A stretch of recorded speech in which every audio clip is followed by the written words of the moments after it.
Iż-żewġ deputati mexxejja tal-Partit Laburista komplew waslu messaġġ b'saħħtu tal-Partit Laburista sabiex fil-25 ta' Mejju li ġej kulħadd joħroġ jivvota għal elezzjonijiet tal-Parlament Ewropew u tal-Kunsillu Lokali. Dawn id-diskorsi saru waqt sessjoni plenarja oħra tal-Konferenza Ġenerali Annwali mill-bini taċ-Ċentru Nazzjonali Laburista fil-Ħamrun. Sessjoni li għaliha attendew xieren ta' delegati minn madwar il-Gżejjer Maltin. Id-deputat mexxej l-affarijiet tal-partit Chris Cardona fakkar dwar l-importanza li fi Brussell ikun hemm rappreżentanti li jaħdmu favur u mhux kontra pajjiżhom. Fakkar kif tul is-snin li għaddew, il-membri parlamentari Ewropej tal-Oppożizzjoni ħadmu qatih sabiex jippruvaw ixekklu l-investiment barrani milli jasal f'pajjiżna.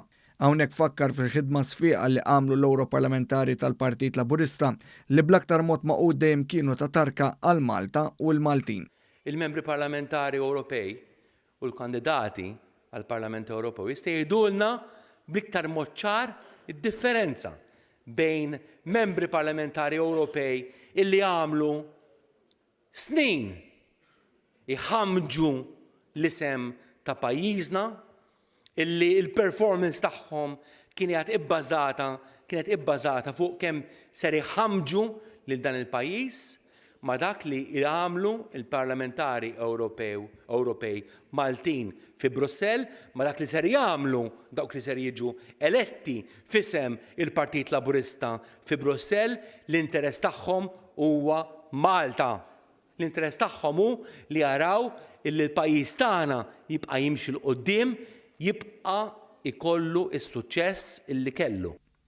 Dr. Cardona fakkar ukoll kif il-Partit Nazzjonalista rrid iċaħħad lil aktar minn 130,000 persuna eliġibbli għal vot milli joħroġ jivvota għall-elezzjoni tal-Kunsillu Lokali.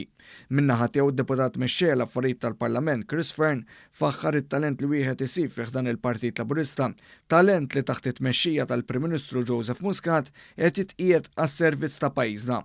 Chris Fearn qal li l-għaqda deret fuq kull livell tax-xogħol kemm tal-Partit Laburista kif ukoll tal-Gvern. U għastqal li fl-għaqda hemm is-saħħa u li kontra s-sitwazzjoni preżenti tal-oppożizzjoni, il-Partit Laburista huwa b'saħħtu għax huwa partit maqut.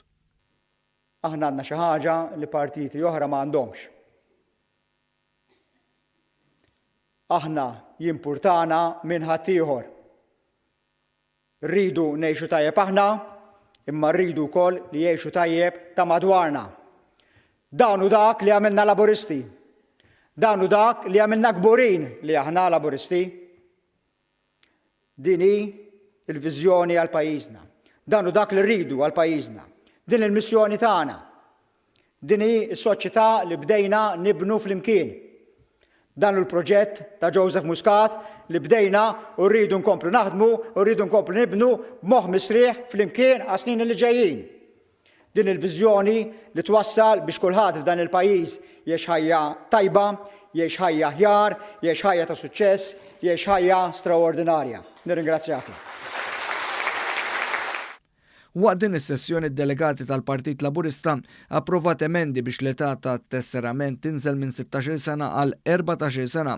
Dan kompla jikkonferma kemm il-Partit Laburista huwa id-dar naturali taż-żgħażagħ f'pajjiżna. Intant waqt il-preżentazzjoni tar-rapport finanzjarju, il-kap eżekuttiv tal-Partit Randolph De Battista qal li tul is-sena li għaddiet permezz tal-għaqal fit-tmexxija għamel surplus ta' 962,000 euro.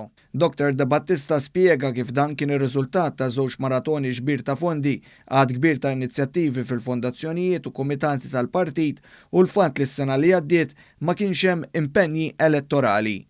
Matul din is-sessjoni tkellmu wkoll numru ta' delegati oħra, filwaqt li ġew ppreżentati numru ta' rapporti oħra dwar il-ħidma tal-Partit Laburista tul is-sena li għaddiet.